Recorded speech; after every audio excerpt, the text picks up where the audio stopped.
you very much, Madeleine, and welcome to all my feathered friends.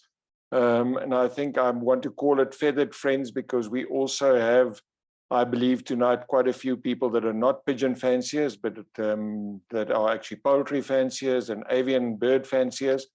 I also want to welcome the international attendees because I'm sure we're going to have quite a lot of people from America and possibly even from all over the rest of the world. So to each and every one of you that are here tonight, baie welkom aan al ons vriende, duiwe vriende, vere vriende. Dit is vanaand vir my 'n ongelooflike groot eer om hierdie absolute unieke eerste, dink ek in die wêreld, miskien maar definitief eerste in Suid-Afrika webinar aan te bied en vir julle dan as spreker op te tree namens Aviomed. So we'd like to welcome each and every one of you. It really is a momentous occasion. I think it's the first time, I know it's the first time in South Africa that we've had a pigeon-specific webinar, and I'm hoping that it may be the first in the world. And this will definitely be the first of many webinars. We are going to be doing more and more of these at certain periods, and we will be discussing different topics. A little bit of background about myself. My name is Okkert Botha, Dr. Okkert Botha. I'm a veterinarian that qualified many years ago in 1982. I flew pigeons with my father from the age of 9 years old, or actually kept fancy pigeons first, and then started flying pigeons in Carltonville with legends such as Cosmatier and many of the other old hands. So I've been involved in racing pigeons and fancy pigeons for most of my life. And it truly is one of the major passions in my life.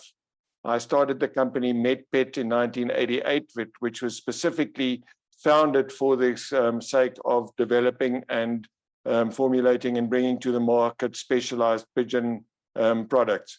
This company was sold in 2007 by myself, and we then started the Aviomed. My wife started the Aviomed company shortly thereafter. She did a fantastic job in actually bringing Aviomed to the fore, and I think it certainly is today one of the leading pigeon supply companies in the world. I think the biggest advantage with Aviomed is that I, as technical director, and having taken over from Sana, my wife, as CEO of the company, tends to be a little bit different in my approach, in the sense, two ways.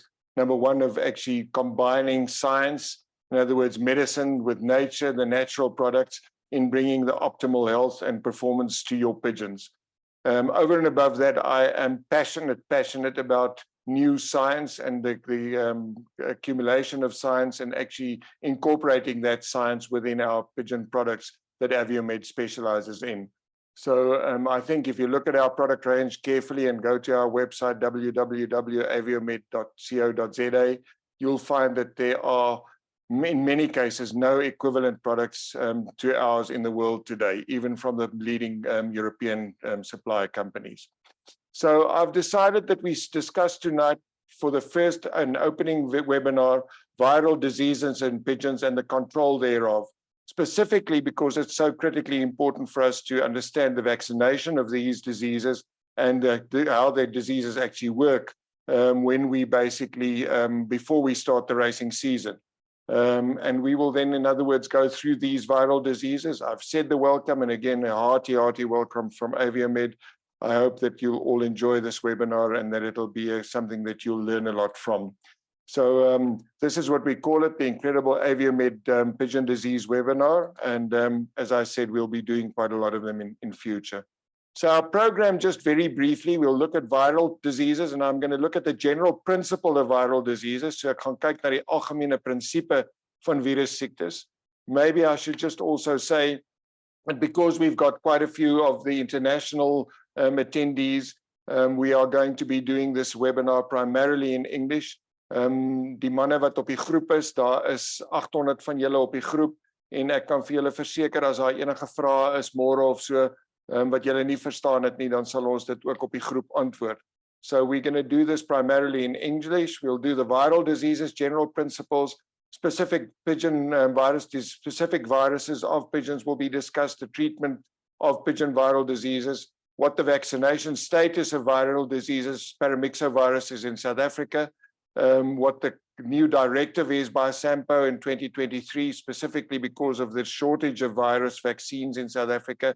Then we'll do the questions and answers, and then lastly, the Aviomed competition draw, which we'll talk a little bit about again later. So if we look at the general principle of viral diseases, and I'm going to be very brief on all of these, otherwise we're going to be here for the whole of the evening. I'm going to really try and get this webinar done in an hour.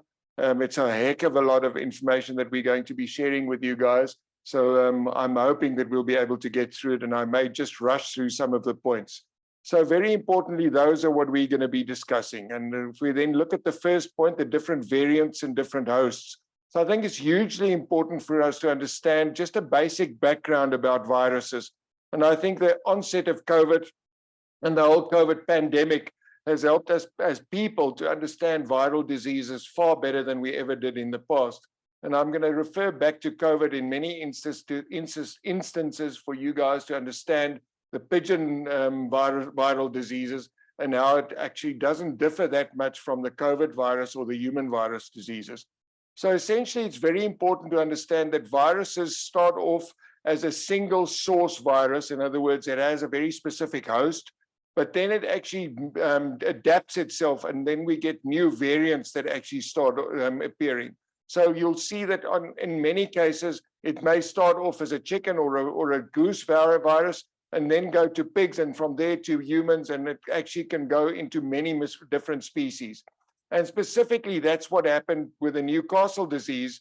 And we had the Newcastle disease originally as a specific virus in chickens, in poultry, and that virus then variated, it became a different variant. And the virus, which is also a PPMV1, in other words, a paramyxovirus, adapted very specifically to its new target species, being the pigeon. So in many cases, it starts with one host and it then actually goes to another host. And this is what happened with paramyxovirus. I'll never forget, it was just after I qualified in 1982 that this virus came to the fore for the first time. We never knew about it. It wasn't available. It wasn't actually prevalent in pigeons. And in 82, around about 82, 83, it suddenly appeared in pigeons. Very much like the coronavirus, the coronavirus that caused COVID in human beings 3 or 4 years ago. But more importantly than that, it's also important to understand that these viruses do what we call antigenic drift. And again, I'll refer back to COVID. You understand and you know that we had the one form of COVID, and then we heard that a new wave is coming and a new wave is coming, and every time this virus mutated. And that's happened with the PMV virus as well, with the pigeon paramyxovirus.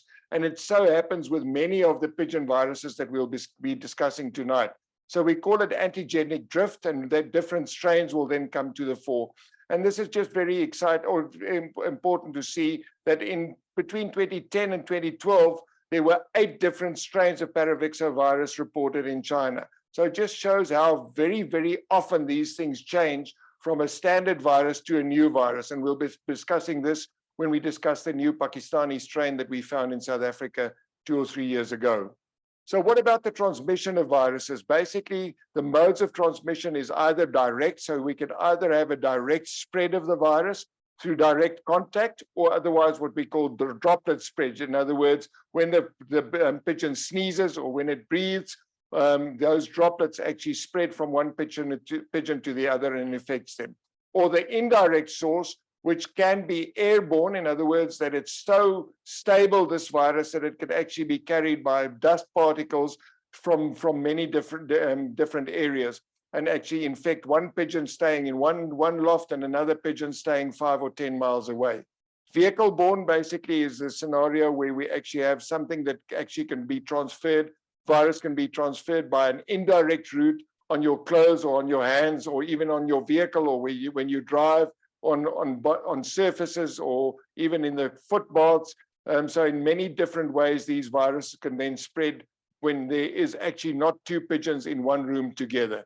And then vector-borne, which is the type of virus we see in pigeon pox, where there's actually an intermediate host, in most cases a biting insect such as a mosquito or a biting fly.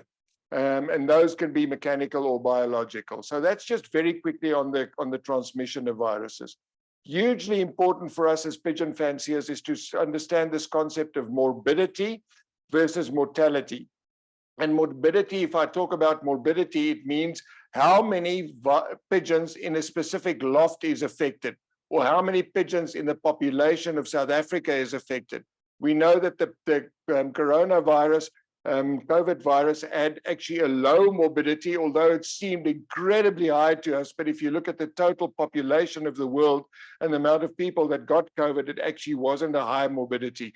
And then the other side is the mortality. In other words, once this virus has actually reached the population, what is the percentage of people or pigeons or the population that has actually reached and infected that will actually die?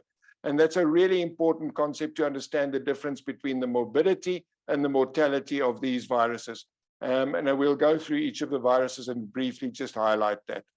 So how do we prevent viral diseases? And I think I'm not going to talk about the general principles tonight. We all know what we did with COVID. We isolated ourselves. We wore masks. We disinfected. We stayed away from people. We actually tried not to be in close contact with one another. So all of these principles, I think we all know and we all understand. And they're also very specific in the pigeon fancy and when you have pigeons. All of those actually prevail. All of those you need to do. So dis baie belangrik dat alles wat julle gedoen het in die COVID periode, wanneer daar 'n uitbraak van 'n siekte is in jou duiwolk, dat julle dit dan ook doen. Isoleer, ontsmet, al daai tipe dinge. But what I want to talk to you about specifically tonight is the prevention via the weaning and the way that you actually handle the weaning period. It's really important to understand that many of these viruses that our pigeons get, they actually get when they go into the weaning loft. The moment the pigeon actually gets their immunity against viruses, they get from their mothers and fathers via the crop milk. So when the pigeon starts by feeding that yellow little baby that sits there for the first 2 or 3 days, they actually excrete a crop milk. They feed that little baby the crop milk. And in that crop milk, just like colostrum in a cow or in a horse, in that crop milk, we actually have the antibodies that will protect this little baby pigeon for the first 2 to 3 weeks of its life. But after that, that antibodies actually disappear. It gets used up, and then the pigeon becomes more susceptible. It becomes completely susceptible to the virus that it had antibodies from the parents against. And that's very important to understand that most of the viral diseases that your pigeons will pick up, they will pick up in the weaning period when they are at their highest stress. They've been taken away from their mothers, from the cock and the hen. They have to fend for themselves. They go into a big loft where they're all different ages of pigeons, and they're under a tremendous stress, which predisposes them to a lower immune system. And then they get these viruses from the adult pigeons or from the other babies that are older than themselves. So hugely, hugely important to build yourself a weaning loft and actually take your babies and actually wean them in that weaning loft. Put them into that weaning loft on a first in, first out basis. In other words, you put it into that loft, you treat the basic diseases, and 14 days later, when that pigeon is slightly older and when it's had all the treatment and had a chance to actually develop the immunity from the second vaccination, you then put it into the youngster loft, okay? And it doesn't have to be a fancy weaning loft. It can be a basic structure where you actually wean your babies into, and then they go into the youngster loft, and then only later in their lives into the racing loft. So very, very important principle. If we look very carefully or very briefly at vaccination, again, it's important to understand that you have 3 different types of vaccines, and essentially it's the attenuated live viral vaccines. In other words, it's actually a live virus that you are injecting or actually scraping the pigeon with, but that virus has been called lowered in its pathogenicity. In other words, it's actually been weakened, and we call that process attenuation. We've attenuated those live viruses, made them weaker, so that when they grow in the pigeon or infect the pigeon, they can still elect, or they can still give us an immunity. They can still stimulate the immune system, but they don't cause a disease per se. And a typical one of this is the pigeon pox. Then the inactivated viral vaccines. These are actually viruses that are grown in eggs on cell culture. They harvest all of those viruses, take them and actually kill those viruses. So all that's remaining of the virus is then its inner structure, and it's added to an oil or an adjuvant, and it's then injected into the pigeon. And a highly specialized, well-produced vaccine, registered vaccine, will never be able to actually infect your pigeons because that vaccine is dead. It's been killed effectively, and they actually tested after production to make sure that it is actually a dead vaccine. So inactivated vaccines. And then the new recombinant type vaccines like we had in the coronavirus, and which we don't have many of in pigeon fancy yet. So if we look again at pigeon-specific vaccination, it's hugely important for us to understand the three types of vaccines. And again, we're breaking it down now into the scenario of what is allowed and what type of vaccines we have in South Africa specifically, and then in many cases around the world. We have a pigeon-specific registered vaccine, of which Paramyxo, Nobilis Paramyxo from MSD, is the one example in South Africa. In other words, that vaccine has been made specifically for pigeons. It's been registered by Act 36, the G number, which will define the G number registration on the box or on the bottle, specifically for pigeons.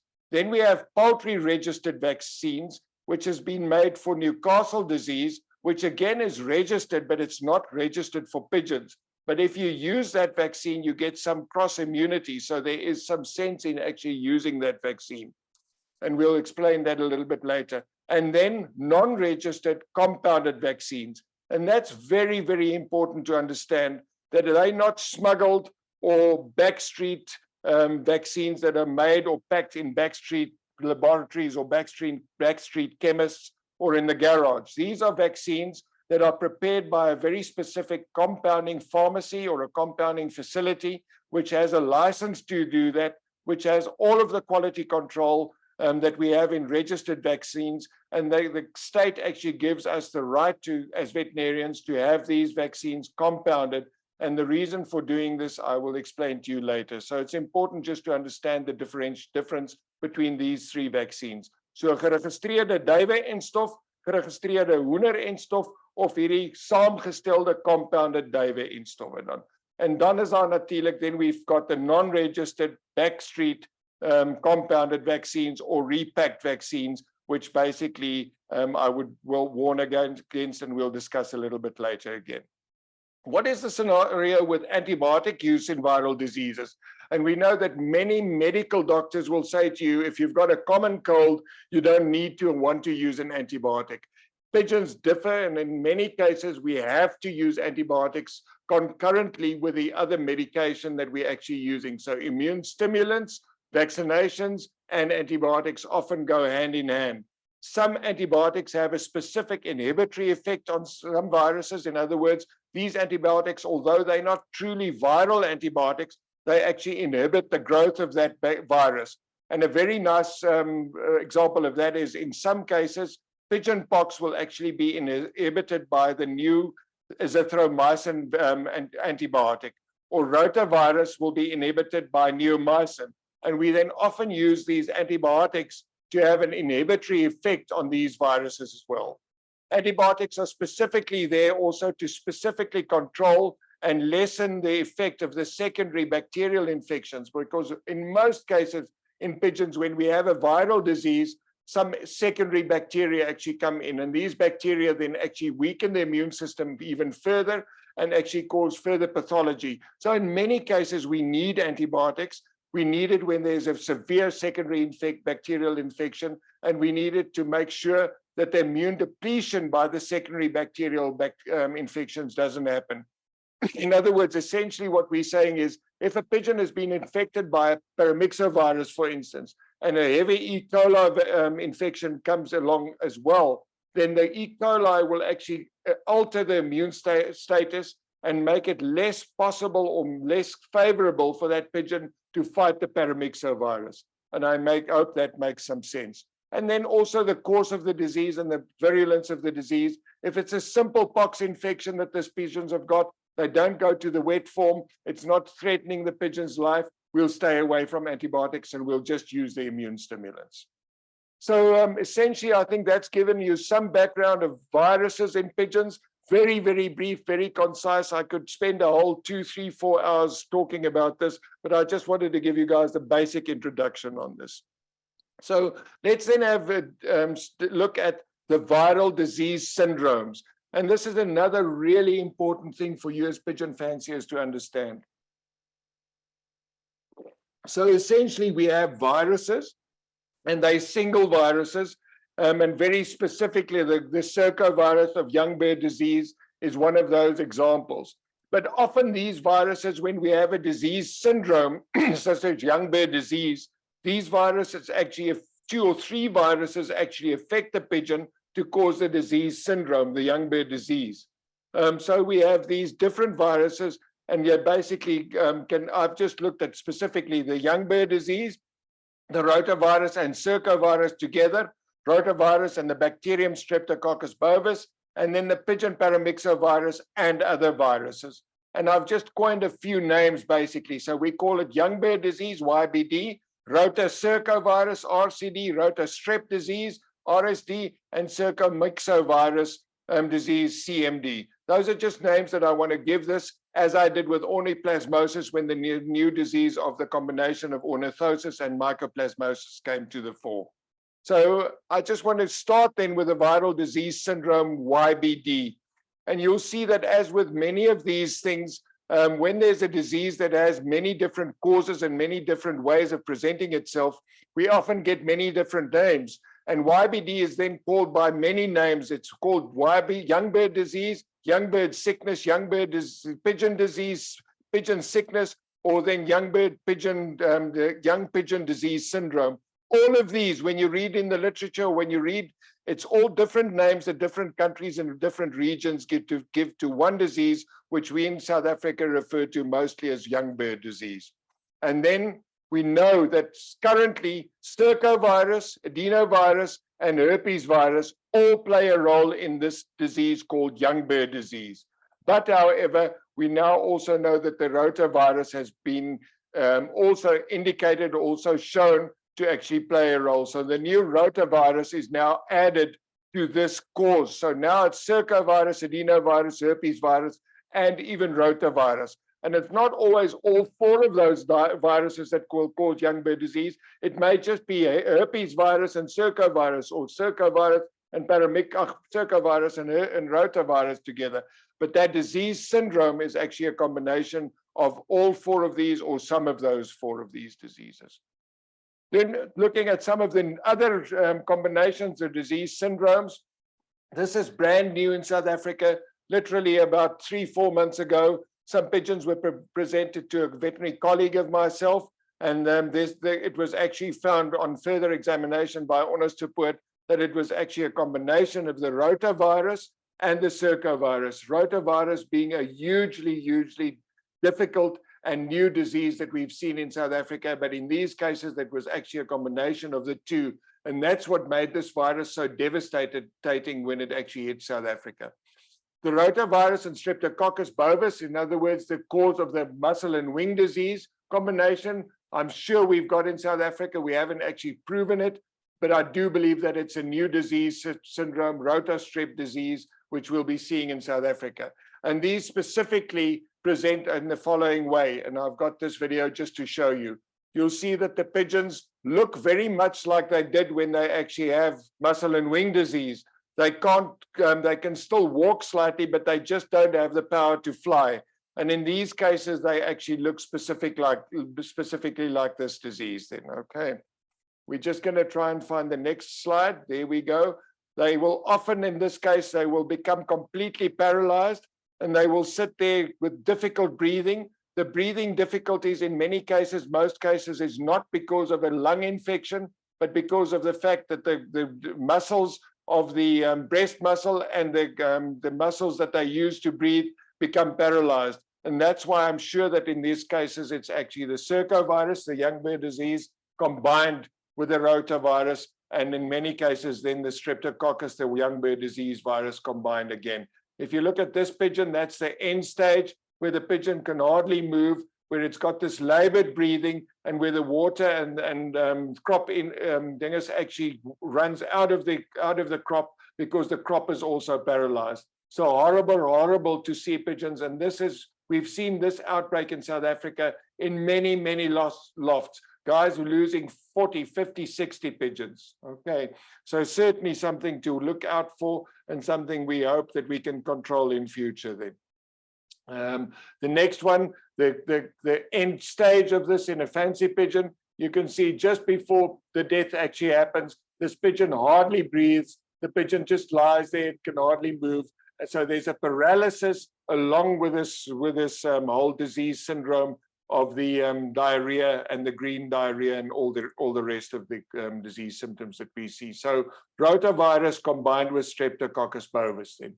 Paramyxovirus and circovirus. I want to touch on this very briefly because it's another one of these very, very important things for you guys to understand. And here specifically, I'm coming back to what we're seeing when you do the incorrect vaccination of your pigeons and incorrect weaning of your pigeons. So it's a combination of paramyxo and circovirus. The one virus predisposes for the other. So it doesn't matter which one the pigeon gets first. In some instances, if they've been incorrectly vaccinated or not vaccinated as babies, they'll get the paramyxovirus first when they go into the weaning loft, and they will in many cases become ill, and then the immune virus called the circovirus from the young bird disease will wipe out their immunity, and the pigeons will get more and more ill from paramyxo and die from paramyxo. Or vice versa, the pigeon may have been vaccinated for paramyxo but not have the correct immunity yet, and the circovirus will come in and the other one will then follow. And in these cases, you often find those pigeons which are basically not heavily affected by the paramyxo because it had an immunity, but the circovirus causes them to have a longer period before they actually then respond, or before they actually heal and actually become normal pigeons again. If we look then at the pigeon-specific viral discussion, these are the ones we're going to very, very, very briefly look at. Pigeon pox. But before we look at them very specifically, I want to just say 10 words on the prevention of pigeon viral diseases, the natural method of preventing the pigeon viral diseases. And I'm not talking now vaccination, I'm not talking isolation, I'm not talking disinfection, which we've all spoken about. I'm talking the use of natural products to strengthen the immune system of the pigeon, natural products that you can actually use to actually get the good bacteria in your pigeon to grow effectively, and by that, those good bacteria in the pigeon's intestinal tract, keeping the viruses at bay and actually preventing those viruses from getting a foothold.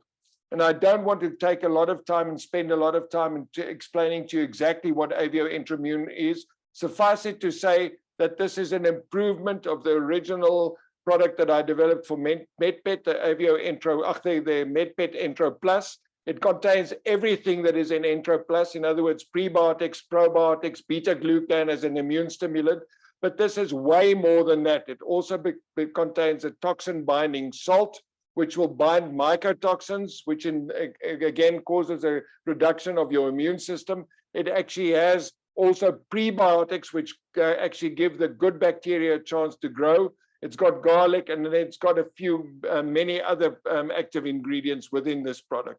We actually use this over the food, and we actually adhere this when we mix the AvioEntroimmune with the Avio Gel. And the Avio Gel contains, over and above the binding factors that actually mixes it and makes it a gel formulation to cover the food with, it contains grapefruit seed extract and also apple cider vinegar, which is specifically made to inhibit candida and bad bacterial growth and lowers the pH, the acidity within the intestinal tract and the crop of the pigeon.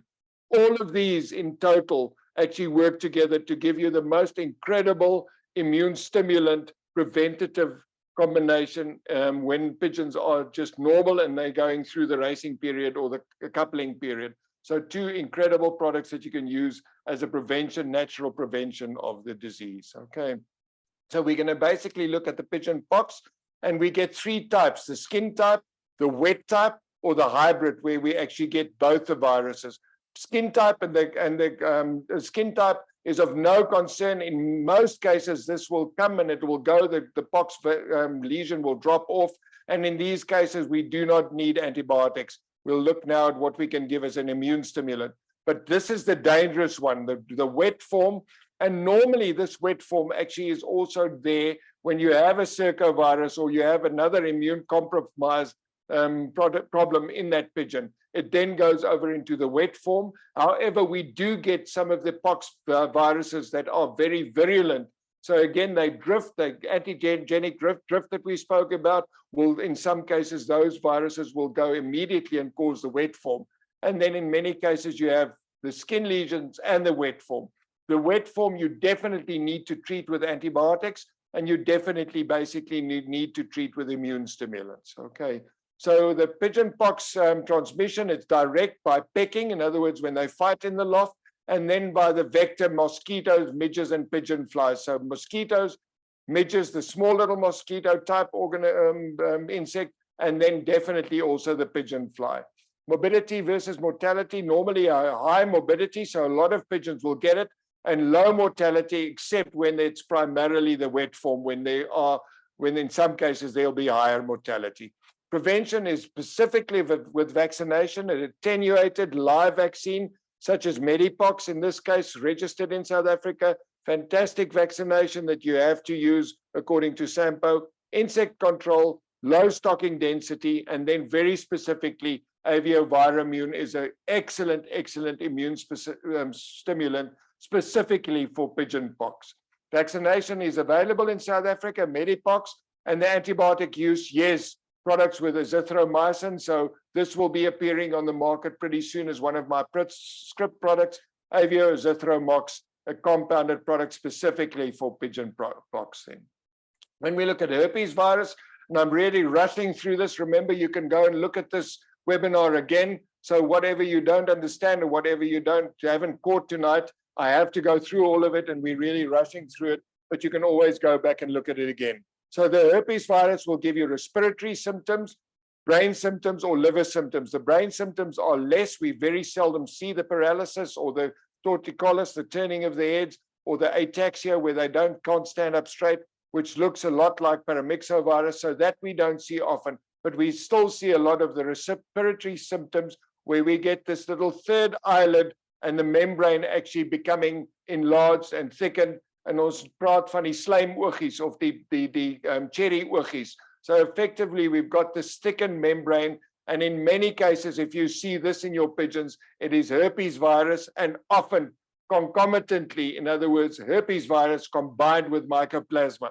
So when you see this, it's of no use whatsoever to treat only for mycoplasma. You've got to use an immune stimulant. You've got to give the herpes virus time to actually get it to go through the system and the immunity to develop. In many cases, these little white spots that we see at the back of the throat, on the kamiki, as we call it in South Africa, Afrikaans, the pharynx, pharyngeal area, those white spots are actually the herpes virus, which is secondarily be infected by E. coli. And that's often just lesions that sit there to show that the pigeon had the herpes virus in the past. We often find a single spot or an intense red change in the mucous membranes of the upper respiratory tract, and in some cases sneezing and even pneumonia. In septicemic form, the liver will become very black and enlarged, and pigeons can die acutely from herpes virus. And we often see in these cases then the white spots within the liver. And specifically, if you have pigeons, young birds dying in the nest at this stage when they just started getting feathers, 2-3 weeks old, the next day they're ill the one day, and the next day you come and you find the dead pigeon. Think about herpes virus, because this herpes virus, the systemic herpes virus, very, very often affects pigeons, and specifically young pigeons more often than adult pigeons. So we've gone through all of that, and I'm not going to go through all of the rest again. It's direct contact, droplet, and indirect. The prevention is husbandry and immune stimulants we've spoken about. There's no vaccination in South Africa at this moment in time yet, and antibiotic use will be selective. If it's just a mild upper respiratory, we won't treat it antibiotic-wise. Obviously, if it gets worse and pigeons are dying, we use the specific antibiotic that is actually proven in that case to have the effect against the secondary bacteria. And that product that we use in human beings can be used, acyclovir can be used in very valuable pigeons but it hasn't been proven in flock scenarios to be of any use whatsoever. We're moving on to adenovirus symptoms, and very, very important to understand that these days, adenovirus very seldom is actually a single viral disease. It's one of the classical viral syndromes when adenovirus and E. coli actually affect the pigeons together. You'll get the green, sloppy type of diarrhea as a first sign, and then very often again, adenovirus can cause death in pigeons, in young pigeons, and especially when the E. coli is there as a secondary viral infection. The transmission very much the same as herpes virus. Vaccine, no virus in South Africa, vaccine available yet. And very, very importantly, some pigeon fanciers use the egg drop syndrome poultry vaccine, which is also adenovirus in poultry to vaccinate pigeons. There is no proof whatsoever to use the EDS egg drop syndrome in pigeons, and a very respected pigeon veterinarian, Dr. De Weert, actually also in one of his articles specifically said it's useless, do not even think of using it. And antibiotic use, yes, definitely in these cases, because the E. coli is a bacteria that we find with it, typhoid cure, the compounded typhoid cure antibiotic would be the very best one to use. So immune stimulants and typhoid cure there. And that's just to say that it's now been proven that adenovirus in young pigeons reduces the antibodies to PMV1. So again, CR1 virus then affects the effect of the vaccine. So you often, when you have adenovirus in your pigeons, they're not dying, they just have this slightly green diarrhea, and then you vaccinate them and they don't vaccinate well, and then they develop secondary paramyxovirus. So no vaccine is 100% effective. And in many cases, if the vaccine has failed, there's an actually underlying reason why this vaccine has failed. So circovirus symptoms, as circovirus alone, very profuse vomiting. Typical, the pigeons sit and they vomit this watery type of material that's in their crop as a result of the crop stasis, the crop not emptying, very severe loss of weight, and then diarrhea, true diarrhea, where you have big amounts of fecal material, either blue or green or slightly watery, but never the watery diarrhea that you get with paramyxovirus. The circovirus, direct contact, and then one thing that differs here is that you can get circovirus being transmitted via the eggs. So you can actually have carrier pigeons that carry the disease, hens that carry the disease, and passes it on to their babies, and that they can then also cause early death in those babies because they actually get it via the eggs. It's a high morbidity, moderate mortality disease at this stage, but at the moment secondary bacteria like rotavirus comes in, it turns around and it turns from high morbidity to high mortality again. So you can never be 100% sure. Prevention, very, very importantly in these cases, the correct immune stimulants, and we'll talk about that specific product that we've developed about this. Vaccine available in South Africa? No, but we have managed to isolate the vaccine, and the company Delta Immune, which made us the fantastic Pakistani strain of paramyxovirus, is busy growing this circovirus and is busy trying to develop a vaccine for circovirus for us. And definitively, antibiotic use, yes, YBD cure. And the major reason why we use YBD cure is that the antibiotics that's in YBD cure is specifically there to actually control the Pseudomonas, Klebsiella, and E. coli, what we call the gram-negative bacteria, which in many cases actually causes the death of these pigeons. So specific reason for using YBD cure in these cases. And then just some articles that I've found from early on that says that circovirus actually predisposes to paramyxotrichomonas, multifactorial disease. So it means it's not just the circovirus, it's circovirus with other diseases coming in. E. coli, Klebsiella, there I spoke about the Klebsiella bacteria. And then bacterial that you often find secondary to the disease. And most of the circovirus pigeons had other infections such as Salmonella, Pasteurella, Aspergillus, all of these big names, worms as secondary and even fungal infections secondary to these, Candida, fungus, worm infestation, and E. coli, Pseudomonas, or Klebsiella. And then I want to spend a little bit more time tonight talking about our new kid on the block, the rotavirus. 2 years ago, It seemed to us that this virus had entered South Africa. We're not sure exactly when, but there's no doubt that it is in South Africa now. This virus is also one of the viruses that we didn't normally see in pigeons. It actually mutated from some of the other bird species, some of the other animal species into pigeons in a gradual fashion. And now suddenly it's hit the pigeons big time. About 4 years ago in 2016, it was described in Australia. It nearly wiped out the pigeon population in Australia. It was a massive, massive die-off of pigeons, all due to the rotavirus.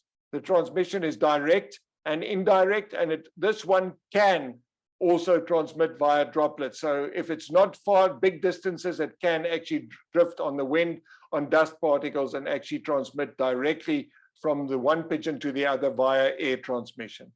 The mortality is high morbidity, high mortality at this stage. I'm sure that as it was with COVID, the mortality will go down as pigeons develop an immunity to these diseases. We call it the flock immunity or the herd immunity. But currently still, if a rotavirus hits your pigeons, you'll have a lot of pigeons in the loft developing the disease. And unfortunately, a lot of those pigeons will actually die. So immune stimulants is of absolute critical use in these rotavirus cases, and the husbandry, isolation, disinfection, all of those, you have to follow that to the T. Vaccination, again, we managed to isolate the rotavirus from the same pigeons that had the rota and circovirus together, and I can actually report that Deltamune has successfully started growing these viruses on eggs, so it is growing on eggs, so I'm full of hope that we should have a rota vaccine possibly still in this season. Antibiotic use, yes, definitely. Avio muscle and wing mix. Why? For the big reason that muscle and wing mix contains high levels of very safe amoxicillin, which reaches high levels in the liver, which is the target organ of the rotavirus. But more so, very importantly, we know that, or I mentioned to you earlier, that rotavirus is inhibited by neomycin, and muscle and wing disease contains a high level of neomycin as well. So again, we're not just grabbing at an antibiotic and saying this is what you should be using. There's real science behind why I say if you've got rotavirus, muscle and wing mix is the vaccine that you should be using. So the critical thing to recognize is this fast progression. You see the ill pigeons, next morning they're dead. Okay, so there's not a long period from the time that the pigeon is ill until it dies. It's a very virulent virus and actually kills these pigeons very, very quickly. And you saw those horrible images that I showed of the pigeons in their terminal state of rotavirus.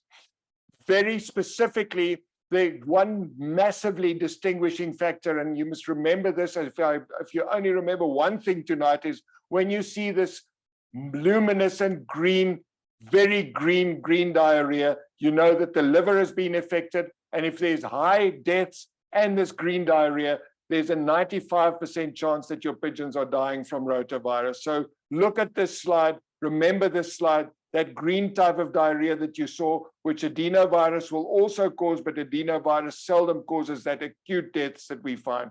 Those green splotches all over. And then these pigeons in the final stages where they stand with their necks hanging forward, being paralyzed later and actually dying overnight. So rotavirus very specifically. This is a fancy pigeon that we actually treated with our product Rotaban. We'll actually show you. That one had pox virus as well. And it actually made quite a good, fantastic recovery. And you need to know that you can actually then use specific immune stimulants in these cases for these viruses. So again, the fast progression. This is a WhatsApp that we received from one of the pigeon fanciers, a pigeon that I had Friday. He showed us the photographs, posted it on Friday. The pigeon was was extremely ill, and it actually responded very well to Avio Rotaban and Avio amoxicillin combination and citric acid in the water. And that's what the stool looked like 3 or 4 days after the treatment started. Originally, it was complete green splashes of diarrhea all over, and you can see that pigeon's still not perfect. It still has slight breathing difficulties, but it was almost dead, and it just shows what the correct treatment can actually do. We're having incredible results with this combination of muscle and wing mix and the Rotaban. And then we're going to have a quick look at paramyxovirus. Okay, so paramyxovirus, the nervous symptoms that we saw in the past, in the early days, 82, 83, 90s, late 90s, have become less and less today. And we're seeing this type of scenario, we're not seeing that much again. Okay, so this is typically in the olden days what paramyxovirus would look like. This was not paramyxovirus. This is actually an overdose of Emtrol, and it looks very, very much the same. So not all pigeons that lose balance and all pigeons that flop around is actually paramyxovirus. This pigeon was treated with vitamin B1. It was actually fed, and a few days later, it responded completely, and it was actually fine. So that one looks like paramyxo, but it's not paramyxo. It's Emtrol dimetridazole toxicity. So then I want to spend a bit of time actually looking at the interpretation of droppings, the droppings of your pigeon. And very briefly, just to show you that pigeons actually have a strange alimentary tract, in other words, where their food is actually digested. And I don't want to go into the crop and the front stomach and the top, next stomach, but what I want to show you is that the small intestines go to what we call the cloaca. In other words, the cloaca is actually the combination in pigeons of the urine coming from the kidneys, going down the urinary pipes, the urethras, into the cloaca. And the cloaca is actually the area where the fecal material, in other words, the poo, is kept and the urine is kept. In all other animals, we actually defecate, we actually pass stool, and we urinate through two different canals. In pigeons, that's not the case. It's all together. So basically, when you look at a normal volume of fecal fraction, you can see that the poo part there, the fecal component, is, although it's not turned around, it's not the typical little ball, it's not a splash of fecal material like you get there. So in this case, there's an overproduction of urine. So the kidneys were actually damaged. The kidneys couldn't concentrate the urine, and you get this massive amount of urine coming out with a normal stool component. Typically paramyxovirus that affects the kidneys of pigeons, and you get an increased volume of urinary fraction. In these cases, when it's a diarrhea, where the disease comes from the intestinal tract, you get sloppy stool and not that much urine. And then a normal volume of urinary and fecal fractions, where you get the typical normal fecal dropping with a uric acid component at the top.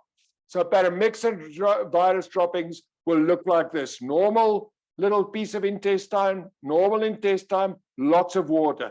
And in that case, these splashes of water with almost no fecal component.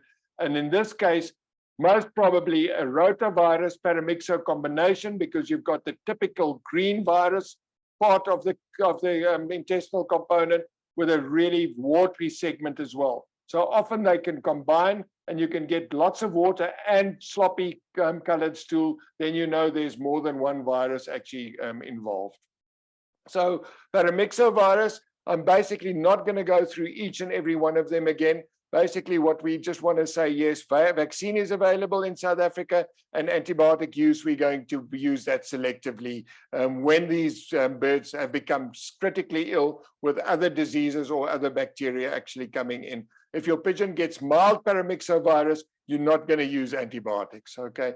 But I want to talk then very specifically on this mixed paramyxovirosis, or the mixed paramyxovirus disease. And that is specifically when we have paramyxovirus and chicken virus together. So you've got PMV1, the real paramyxovirus, and Newcastle disease together.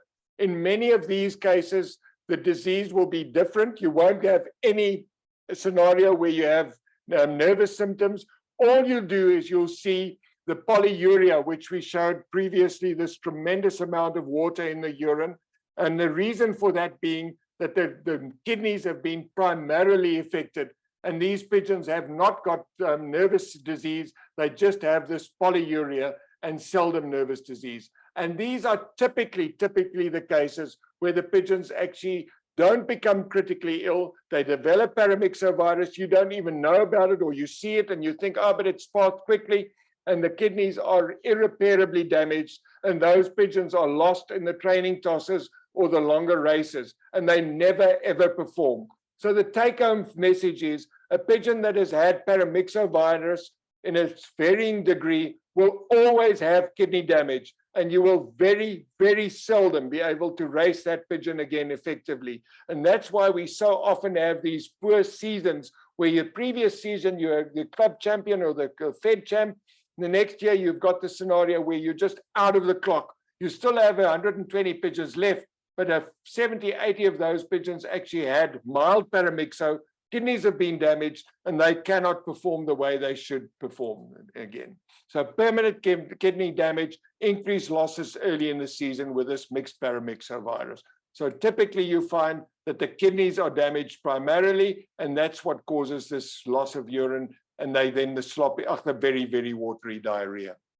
Then we want to look very quickly at Newcastle disease virus. Remember, we said you've got your PMV virus, the pigeon paramyxovirus, and then in many cases, there's a Newcastle disease virus along with this. So that's the virus from the chickens, and you'll see that the chicken can pass it on to the pigeon, and ducks can also pass it on to chickens. So in many cases, you may find that the pigeon has an immunity against paramyxovirus 1, but not a full immunity against NDV, Newcastle disease virus. And that's why we very often, we always recommend that you vaccinate with PMV1 as well as with a Newcastle disease virus. So essentially that looks very much the same as straight PMV or the combination. And again, the vaccination is available in South Africa, but then a chicken-specific vaccine will be used. So let's look at the treatment of pigeon viral diseases, and I'm just going to bring them all up very briefly. And I don't expect you to remember this, but please download this video, download this webinar, and when you see the disease, go and have a look of what my recommendation is, which specific products we use in specific cases. And I want to then very briefly just explain that most of the antibiotics that I talk about in this specific presentation are what we call compounded antibiotics. They are no longer available in the general trade. They're not available from your pet stores. The regulatory SAHPRA, the Medicines Control Council, has actually banned the use or the registration in the pet stores. They're only allowed to be sold by a veterinarian by compounding, by actually having this antibiotic made for himself specifically and for his specific clients. And you'll see they are now being branded with a RX, which means a treatment or prescription antibiotics. So pox virus, we would say Viramune as the immune stimulant, Rotaban as the secondary immune stimulant specifically for immunity. This protects the membranes of the pigeons and the skin of the pigeon. This protects the antibodies and produces and stimulates the antibody formulation. And then muscle and wing, because in the wet form of pox, amoxicillin is by far the best product to use as secondary infection, and we'll be combining that then as a Zithromox, which is not available yet, but it'll actually replace muscle and wing in the specific cases for pox viruses. Herpes virus, Rotaban, this incredible product that we've developed, which is actually a combination of Intramune, Aviogel, with 3 extra immune stimulants in there, being licorice extract, being a plant extract, and also being a third specific, which has gone out of my mind now, but 3 specific immune stimulants along with all of the rest. You combine when the herpes virus, the target organ, as we said, is the liver. So you use Rotaban, liver boost, and specifically typhoid cure compounded product then. Adenovirus, exactly the same, typhoid cure, liver boost, and Rotaban. And then circovirus, we're going to be using Rotaban, liver boost, and YBD cure for the reason that I explained, that the antibiotics in YBD cure are specifically made for the E. coli, Klebsiella, and Pseudomonas. And also we then in this specifically have other plant extracts that actually have a stimulant effect and inhibitory effect on the circovirus.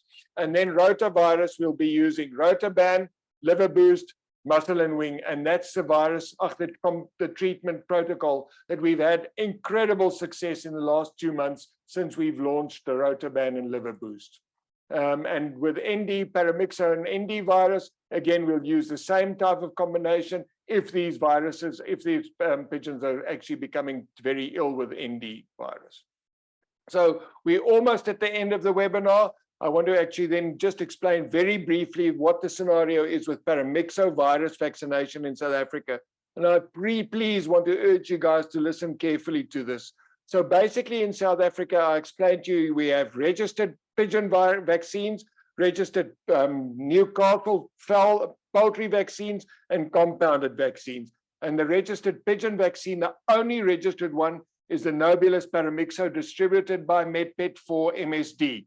Okay, so that's the registered PMV1 vaccine. And you have to use that vaccine according to law. Will come and according to SAMPA regulations. And it is still the best pigeon-specific vaccine in South Africa, and I believe one of the best in the world. Then we've told you that we've got Newcastle disease in many cases as well. So we want to use a broiler emulsion, a specific broiler emulsion, a Newcastle disease vaccine made for fowl, for poultry. And then we know the Delta Immune compounded product, which I'll tell you about specifically for the Pakistani strain. The PMV1 has actually mutated, and in many cases we get the Pakistani strain, and the PMV1 does not give us adequate immunity against the Pakistani strain. You have to use the Pakistani strain Delta Immune compounded vaccine specifically for these vaccinations. So this virus was basically found, it's a PMV virus, paramyxo, that is antigenic variant of Newcastle disease. And we isolated that in South Africa 3-4 years ago.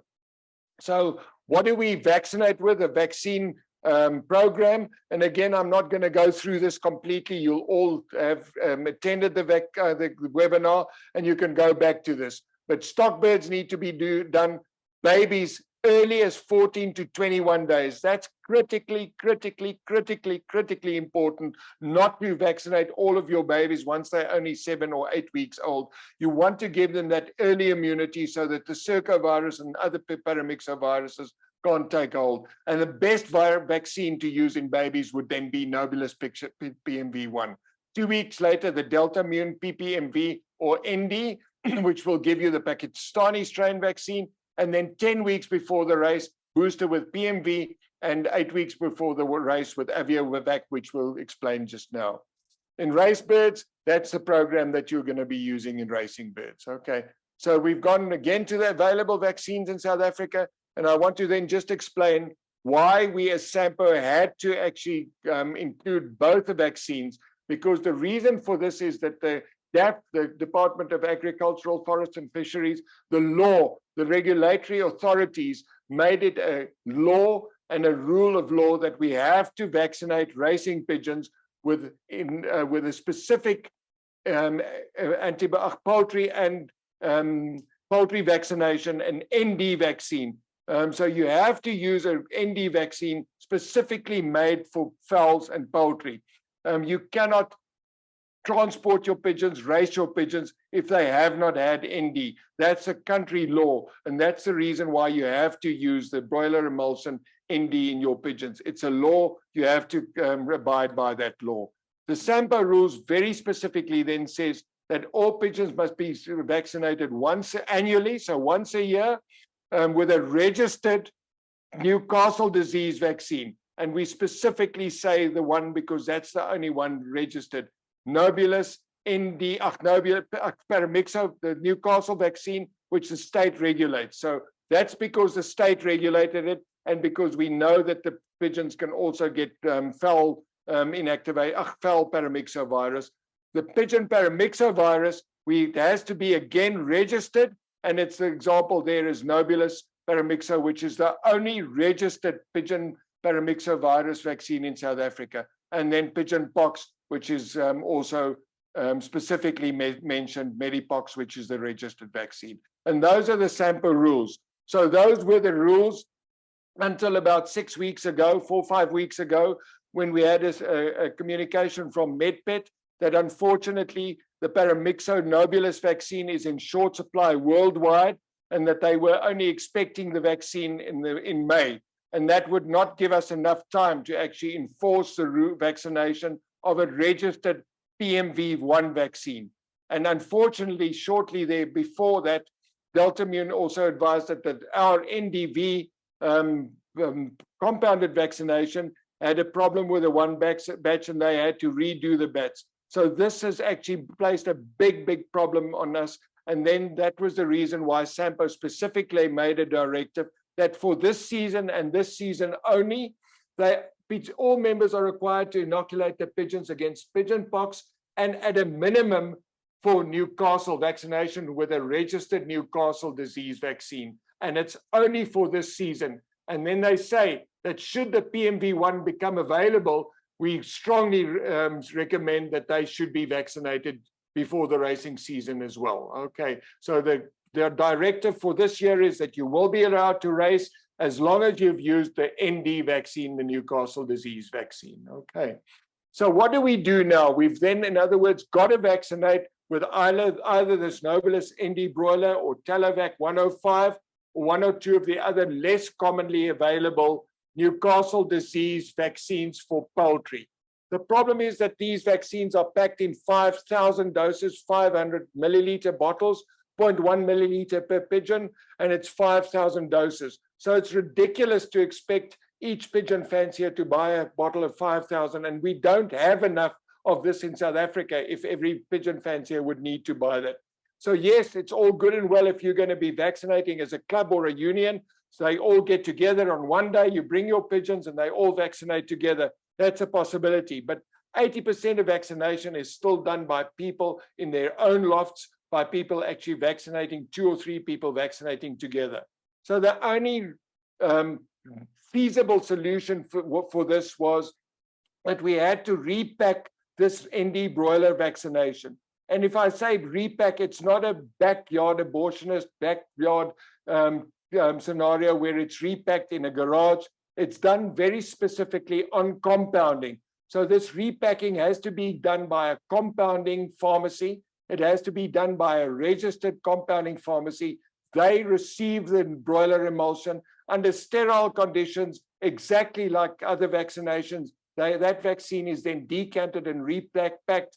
They basically do the sterility tests afterwards, and they basically use ND broiler emulsion. So 10 mils of this is put into that little bottle, and it's basically then only done by a licensed compounding pharmacy.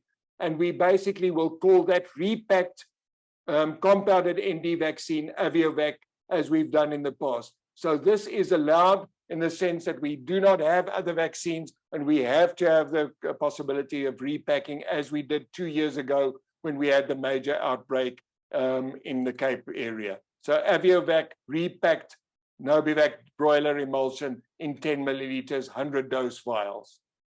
Okay, then I want to just briefly show these photographs, and I wish I had a big cross that I can make across these vaccines. And I'm not saying the vaccines are that bad. I'm just saying that these vaccines are not registered in South Africa. They're mostly made overseas. They're not allowed to be imported into South Africa. So the importation scenario, we ask ourselves, what is the cold chain scenario? Are these vaccines being kept cool with the importation? And I strongly advise that you do not use any of these vaccines that do not have a G number registration on them, or which does not have a proof that it has actually been compounded and repacked from a registered vaccine by a compounding pharmacy.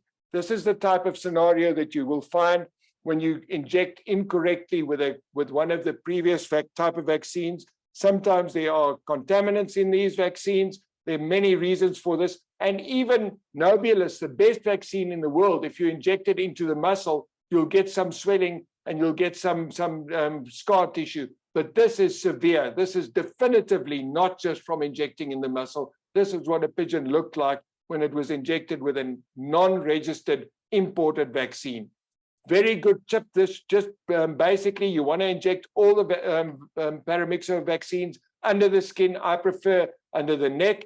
And a nice tip from one of the pigeon fanciers to cut off the hub and just allow a small piece of the needle to stick out, and that will stop you from injecting too deep or too shallow. And once you feel the resistance, you then inject whatever the volume is that you need to inject. Is there any sense in using non-pigeon viral vaccines, attenuated vaccines? Absolutely, definitively not. Henk de Veer also echoes my thoughts. None of these vaccines that you see here have ever been proven to do anything to stimulate the immune system of pigeons. They're all fowl vaccines, poultry vaccines, and they really have no place in causing immune stimulation and immunity in pigeons. At most, like the Lesotho viral virus, Newcastle disease virus, if you use them in highly vaccinated immune pigeons, they may stimulate the immune system and you may get a temporary increase of the metabolism and in some cases even an increase in performance. But as an immune stimulant, as a vaccine, they are absolutely useless and you're wasting your time using them. So guys, there we go at the end of the lecture. We've rushed through it. I didn't want to keep you much later than 8 o'clock. Let's just see where we are, 9 minutes over time. But I hope that you've enjoyed this. I again want to just extend my absolute appreciation to each and every one of you. We didn't have as many people as we hoped to have, but it's a new concept. I think many people don't even know how to go into a webinar.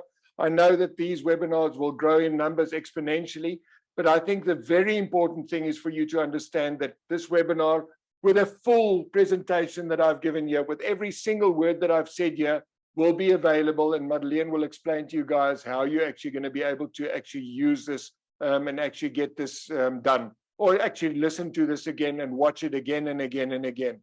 So Madeleine, I don't know if you're actually there, if you're available, because I think the next thing is that we go to the nice part of the webinar.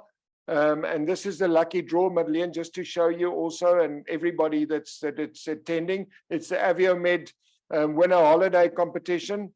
It really is an amazing prize. It's a 4-night stay for 2 people at the luxurious Lake Pleasant Groenvlei resort. In this villa, it overlooks the lake. It is a high quality, fully furnished villa. And basically you get all the water sport that you have, fishing, a little canoe, not a canoe, a boat with a trolling motor. We add 5,000 Rand contribution to assist you if you're traveling from other areas. And then 2 nights dinner at gourmet restaurants. And I can promise you the restaurants in Knysna, Sedgefield are exceptional. So both of these restaurants are emphatically one of the best that you'll ever go to. We pay for the 2 nights dinner for 2 people as well. And then another 1,500 spend will be added to your name, added once to the draw. So it's 5,000 Rand basically assist and 1,500 Rand in the draw. So at least 20,000 Rand value. Okay, so the first competition was linked to the purchase of Aviomed products directly from our Pigeon Vet shop, the Aviomed retail section. So everybody that bought more than 1,500 Rand was then entered into the draw. For each 5,500, they were entered in once. And you'll see when Madeleine shows you the draw, the way we do this draw, how some people had 3 or 4 tickets because they bought up to 6,000 Rand. So that person will win from those names that actually qualified. Initially, we said that we would basically just give the prize to people that attended, but you guys convinced me that some people have other commitments which just cannot be broken. And we've reneged on that, and we've said that the person that is drawn will win this prize. If he's here, so much the better, but if he's not, then basically you'll still win the prize. So Madeleine will explain to you how it is. And then we had some suggestions on the group. And again, I just want to thank you so much for this Aviomed purchase, the Aviomed purchase group that we've started. To Martin, that has been incredible in handling this group. 800 people conversing, asking questions, getting commitment, getting communication. An 800 strong group of people that gets advice from me on a daily basis. And we've decided that every single one of you that was in the Aviomed purchase group, WhatsApp group today, would go into the draw. And Madeleine managed to actually get all the telephone numbers into an electronic draw. So that person that's drawn tonight, we'll try and phone that person. And because in many cases, we just have a phone number, and whoever is drawn will win a second prize exactly like this. So in other words, there'll be 2 Aviomed winner holiday prizes. So this is costing Aviomed in excess of 40,000 Rand that we're giving away as prizes. I strongly believe that this is a first in the world, that it's never, ever been done before. So 2 prizes, the purchase prize and the Aviomed WhatsApp group prize. Madeleine, so would you like to take us through how we're going to do this and just give us some background on what incredible work you've done to make this possible to you? So everybody's names are put here on the side. So this is the first draw, and oops, I'm basically going to click to spin. I think you can all see, right? Okay. Yes, so that's the purchase draw, and you'll see, for instance, that Dr. Karlitz had 2 tickets, Tasha had 4 tickets, and we've really asked everybody that would qualified to contact us via WhatsApp, and we are as close to damn it to know that we've put every single person into this draw then. Great. Here we go. Okay, so you're going to spin.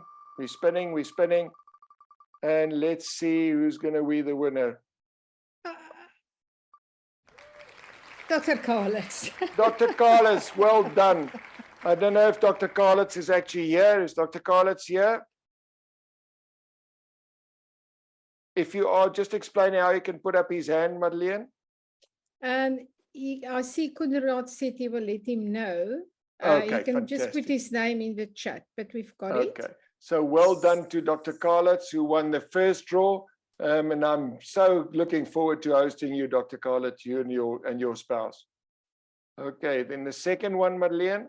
I just want to quickly make a record of this. There you are. And now we are going to do the second one. So the second one is this lot of entries there. Just a sec. Just share. There you are. This is this one. And you can't even see the names because we. So it's 800 entries in here, all the numbers, and in some, yeah. So every single number that we've got on the group has actually been logged into this. Yeah. Right. So let's go. That poor pigeon. It's so small. I hope we can. Oh my! So there we go. Madeleine, would you take the trouble of trying to phone that person and just see? My signal is not that great here. Yeah, quickly, I can see who it is. I've just searched on the list. Yeah, okay. It's Martinus Randberg or Tinus Randberg. Tinus Randberg is the Tinus Randberg. If you can, Madeleine, could you try and just quickly phone? But that's fine. I mean, we've already kept people. Martinus Randberg, from host to everybody. Okay, so. There we go. Martinus Randberg won the other 20,000 Rand prize, and we'll contact him if he doesn't know, or if anybody that knows him, please phone him and give him the good news. So okay, basically, so Madeleine. I see there is 2 or 3 questions that came through. Yes, absolutely. If we can go through them, that'll be great, Madeleine. Okay, so Kunrad Wessens is asking, what is the dose for acliclovir in pigeons? Acyclovir. Okay. Oh. Martinez, I think, who was asking, Madeleine? Kunrad Wesen. Kunrad, if you don't mind, if you can just contact me. I don't have the dosage in my head. Very specifically, I must tell you that the article that I found on this made it very clear that in the trial work they did, that it didn't make much of a difference in a flock scenario, and it would be much too expensive to do.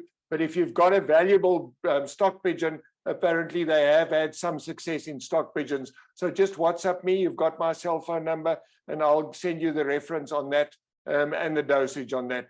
Our compounding pharmacy vet scripts, which I'm part of, will be able to in future compound this in selected cases also for pigeon fanciers like yourself. But it's not a flock treatment. Okay. Okay, I see there's 2 questions. One from Robin that says, if you detect water droppings, will vaccination be effective? Okay, And good. Yeah. there's another question. I don't know if it's really related, but it says Annalise is asking, if you find watery droppings, do you get it tested by a vet, or what is the first step? Okay, so let's answer the two separately. If you find watery droppings, will it still be effective? So yes, I didn't have time to stay and to explain in detail. You can get transient watery droppings. In other words, droppings that's very wet today, and the next day it actually is fine. And that's often when pigeons come back from a race or a long toss where they're dehydrated and they drink too much water or a lot of water, and the kidneys then don't have the ability to actually concentrate all of that. So they'll have a watery dropping for once or twice, and then it'll normalize. So any dropping that's wet doesn't mean paramyxo, but if it's a dropping that stays wet, it means kidney damage, and in most cases paramyxo. Another watery dropping can be when there's too much salt in your grit, when they actually consume too much salt within some of the foods, the pelleted foods.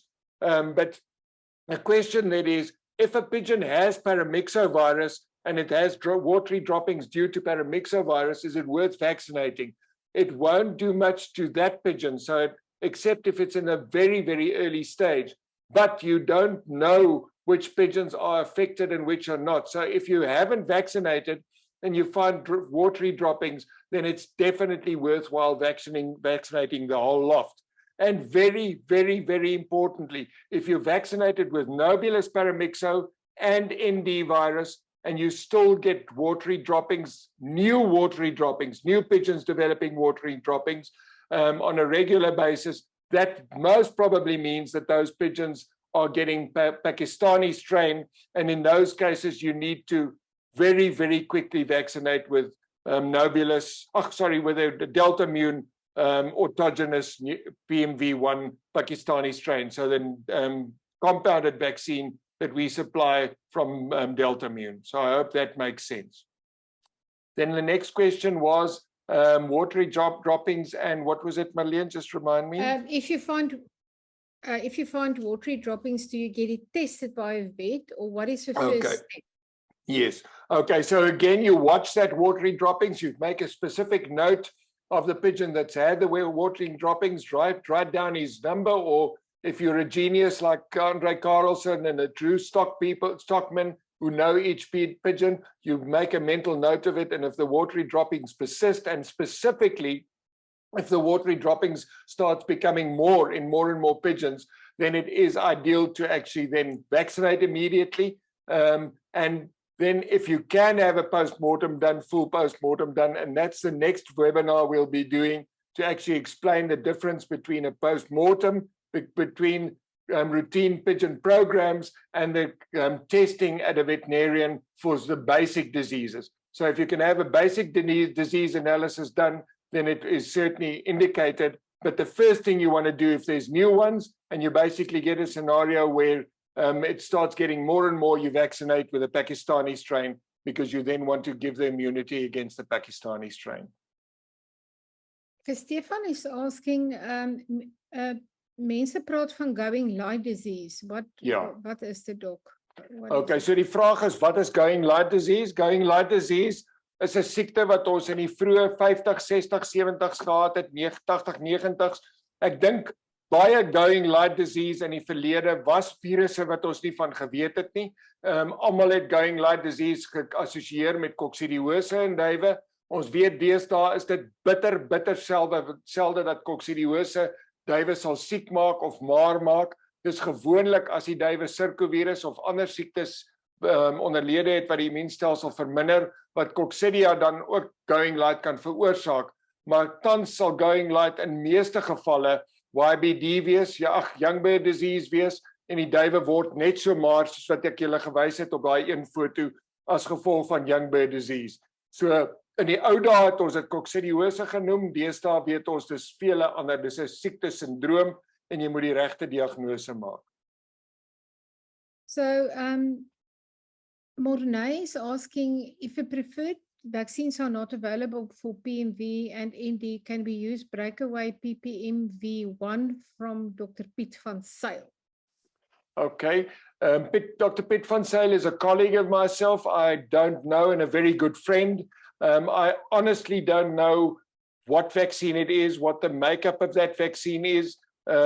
His reputation is excellent, and I think the vaccine that he produces or he has produced, if it's done in a compounding pharmacy, and you know exactly what the virus is, it's not allowed according to SAMPO, and even the Aviomed that I'm actually doing currently, in the sense of Aviomed alone, when there is Nobulus available, the Nobulus registered vaccine has to be used. So he will have to put a registration number on that vaccination breakaway to let us know what the source of the ND portion of his vaccine is.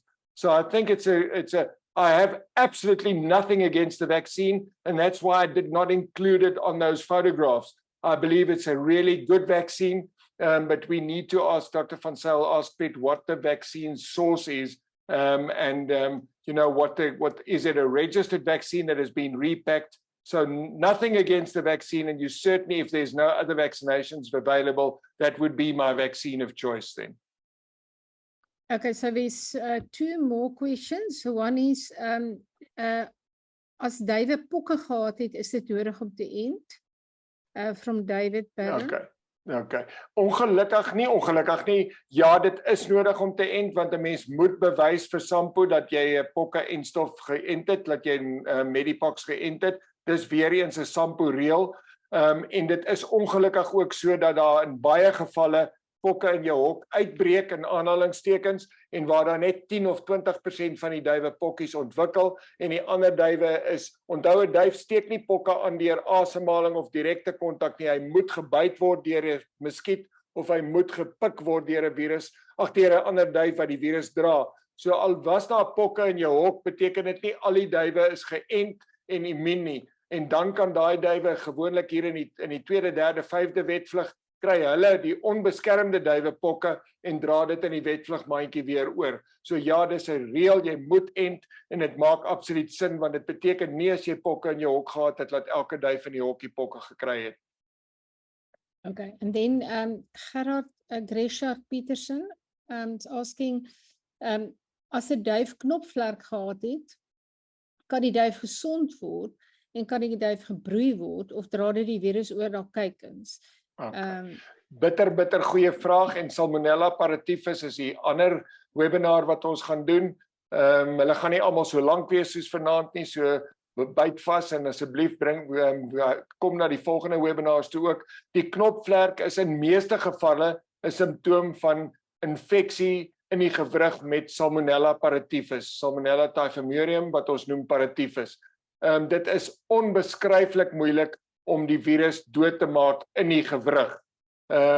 Die dubbeldosering van bytrol het aangetoon dat draertoestande in sommige gevalle wel genees kan word, maar in die gewrig is dit baie moeilik. Die nadeel van 2 tot 4 keer die dosering van bytrol is dat jy baie keer onsteriele koks kry, dat die koks nie weer teel daarna nie, want dit affekteer die testis en die manlike teelorgane. Typhoid cure het groot sukses om die draertoestand uit te skakel, maar daar is definitief ook gevalle waar ons met typhoid cure die volle 10 dae behandel het en waar dit nie dit opklaar nie. So as dit 'n baie waardevolle volle duif is, sou ek voorstel dat jy hom behandel vir 10 dae lank met typhoid cure, en laat 'n mens dan met daai duif teel, maar dat jy die kleintjies isoleer en daai duif en die kok en die hen apart hou in 'n hok, en die kleintjies isoleer vir 'n periode van so 3-4 maande om te kyk of daai kleintjies nie ook simptome ontwikkel nie. Maar eerste prys is om eerder daai duwe wat daai knoppe op die vlek kry of die gewrigsontsteking in die hakgewrig, om daai duwe uit jou omgewing, uit jou versameling uit te sny en eerder genade dood toe te dien in daai duwe. Okay, so the last one, I think, there's one more. I have Nobelus P201 80 doses. I have 120 pigeons. What injection can I use for the other 40 that won't get the vaccine?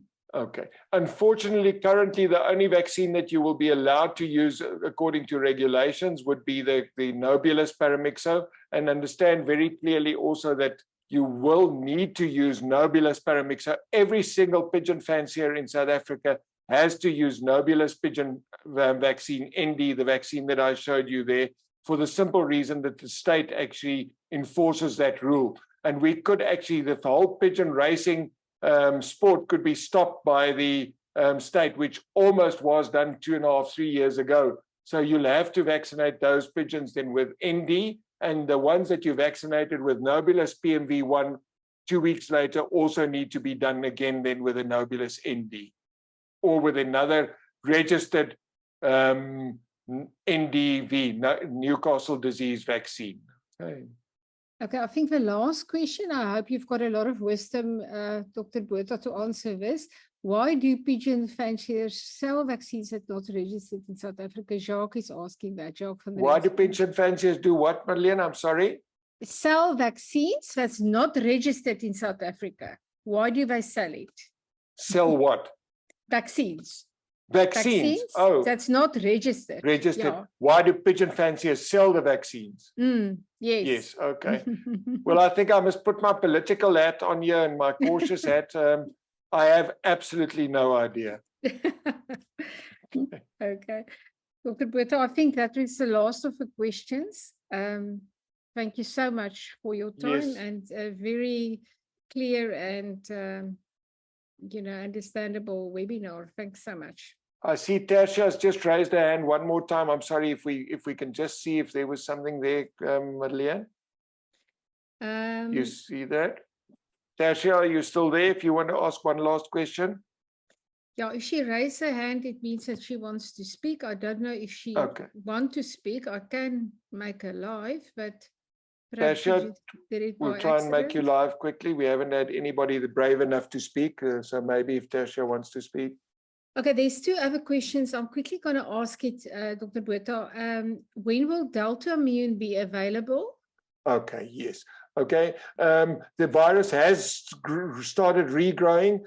We've got the commitment that they'll do everything in their power to have it available by the end of this month, by the end of May.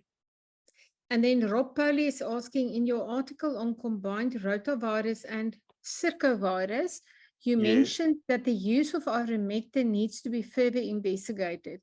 Yes. One of the one-lofts recently had an outbreak and as a last resort treated the bird as follows.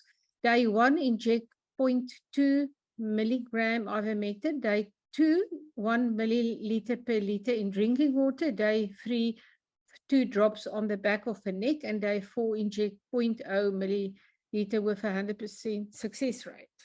Okay. Well, who was it that said that, Marlene? That's the Rob Poley. Okay. So essentially, I am an absolute believer. I took ivermectin myself right through COVID. I haven't done and I haven't seen any scientific work in pigeons. That's hugely encouraging. And it's certainly something that, again, tweaks my interest. And we would like to have a further look at that. So if they've had that greater result, ivermectin is fairly safe. Be careful of going too high on the dosage, and all of those that you've described to me, I think is still within acceptable grounds. And if there was a large amount of pigeons that were treated in that way with no side effects, it's certainly something to look at and try. Okay, so thank you very much for that. And could I perhaps ask you that you just contact me privately on that again, and we may possibly try and set up some real scientific work on that and see what the effect of that is. Right. Well done on that. There's one other question. Is Primaquin nog effectief? Is Primaquin nog effectief? Okay, yes, okay. So the Primaquin is, as you all know, is used for pigeon malaria, Hemaproteus. The 1.67% solution that's available, we found even when I was in practice up until 2007, that you treated and there was still a fairly high infestation rate. We've increased the percentage to 2% within the Aviomed Primaquin. It does look better and it's not toxic at those levels, so we seem to get better results with it.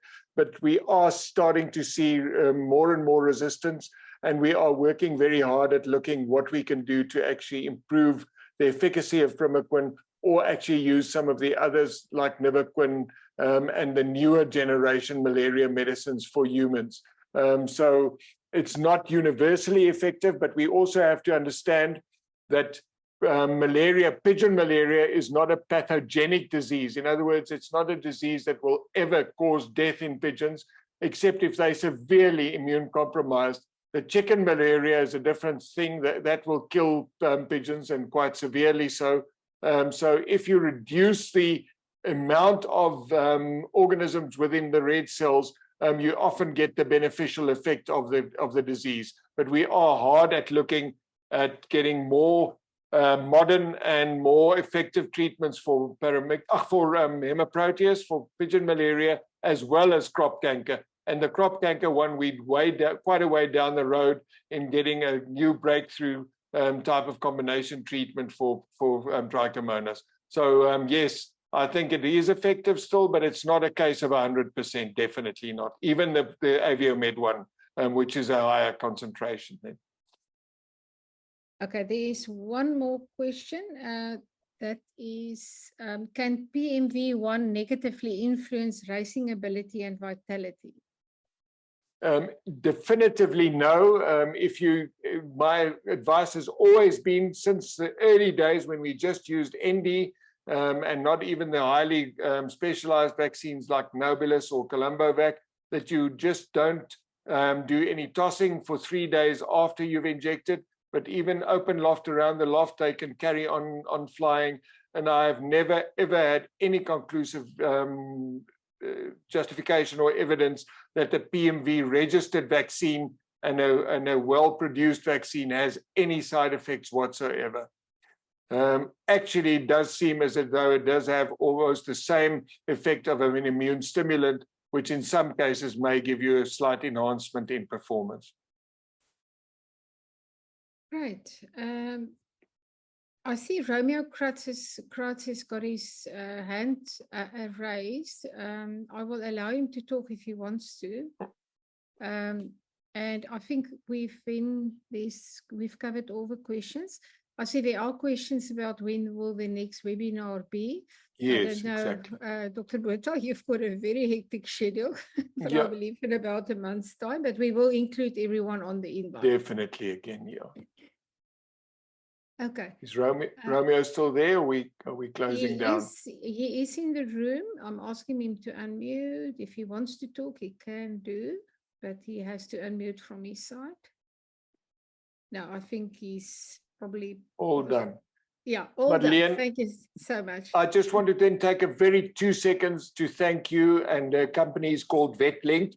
If ever you want to have a webinar, if ever you want to have Zoom meetings, Madeleine is your take-home person or your go-to person. Not take-home person, I'm sorry, Madeleine. I doubt that she'll be taken home, but your go-to person. She actually came out of her holiday and spent this whole afternoon and evening to help us host this webinar. We're eternally grateful, and as usual, Madeleine, it was faultless.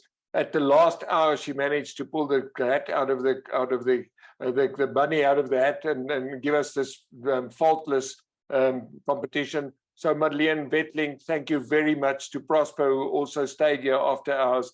It's been fantastic. And to each and every one of you that actually attended this webinar, please tell your friends about it. Let's get 100 people now. We've had more than 100. Let's get 400, 500 at the next webinar. Thank you very much. Enjoy the rest of your evening. It's been an absolute pleasure to host you guys. Thank you so much.